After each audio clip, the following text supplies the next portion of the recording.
Hi everyone, I'm Dr. Shirazi, a board certified dermatologist. Today I have 5 skincare swaps for you. These are common beauty products or skincare products that you may be buying, but I have alternatives that are simpler, more effective, and less likely to cause problems down the line. So if you're already buying these, consider these alternatives. But before we get started, don't forget guys to rate, review, and subscribe. This keeps the channel going. And share this with a friend who's also a skincare enthusiast. Number 1, Neosporin. Neosporin is a household name.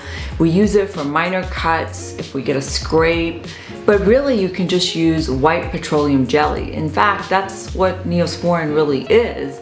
It just has a branded name, and it does have neomycin in it, which is a topical antibiotic that's not really needed. As long as you are cleaning that wound with soap and water, there's really no good reason to use neomycin. In fact, it can cause sensitization down the line and cause reactions over time. In dermatology, after we do a skin biopsy, we just use white petroleum jelly or CeraVe healing ointment. It's that occlusive nature that helps heal the wound and not really the neomycin. Number 2, makeup wipes.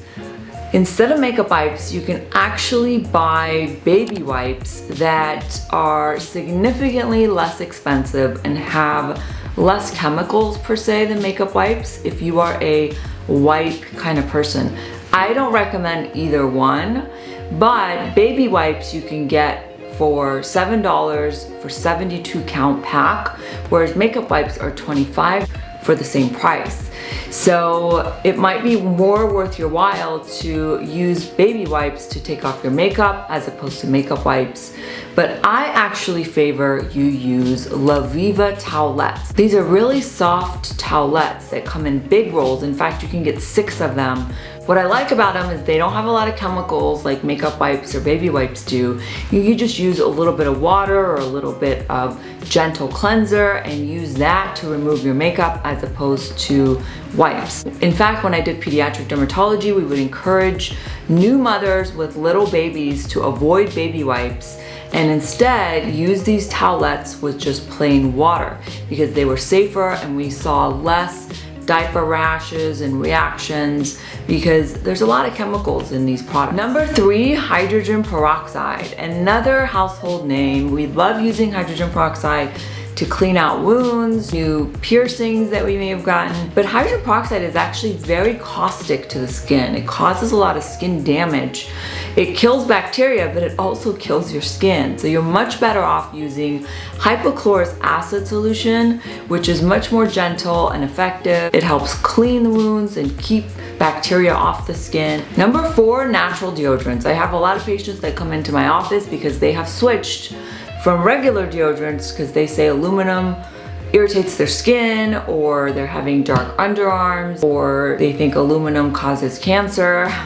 You know, whatever the reason might be, they'll switch to natural deodorants. Well, the problem with natural deodorants is they are formulated with a lot of essential oils. Essential oils can cause skin rashes and reactions, especially on the thinner skin of the armpits that's very prone to reactions. And guess what happens when you get a reaction under your arm? It causes hyperpigmentation. So now they're trying to avoid hyperpigmentation, but the natural deodorant is actually causing a rash and they don't understand why. So you're better off just using a little bit of benzoyl peroxide wash in the shower. I would just use a 4%, CeraVe has one that's a acne foaming wash. You can put it on right before you get into the shower and just let it sit for a little bit and rinse it off. What causes odor in our armpits is actually a combination of sweat with the bacteria. It's the bacteria overgrowth that causes that body odor. And so by reducing the bacteria, which benzoyl peroxide does a really great job of, then you don't have that same problem with the odor. Benzoyl peroxide also helps exfoliate So it helps get rid of some of the dead cells that collect on the outer skin layer. So you're better off using a benzoyl peroxide wash as opposed to a natural deodorant. Maybe even put a little powder under the arms, because powder helps soak up sweat.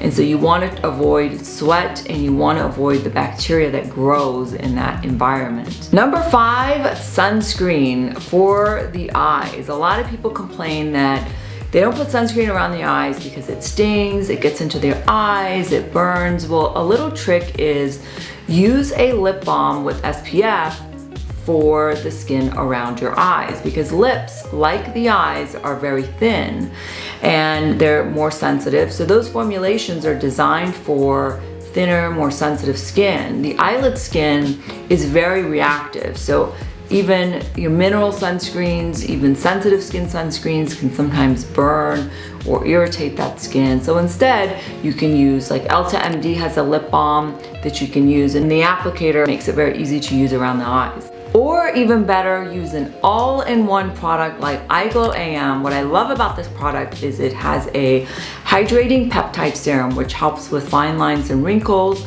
and it's dispensed from a cooling tip. Yes, I love this in the morning because it helps depuff the eyes, and it has SPF 50 in it, designed for that thin, delicate eyelid skin.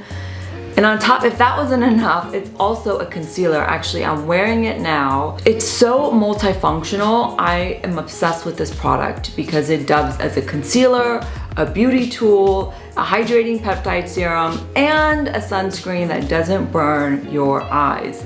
So use comprehensive products. They are simpler, they are more effective, and they're just better for you and your skin and our planet. There's no reason to have a bunch of stuff for, just that one area of the eyes. All right, guys, I hope that was helpful, and be sure to share this with a friend that may also benefit from these tips. And don't forget to subscribe, like, and comment below. Let me know what questions you have.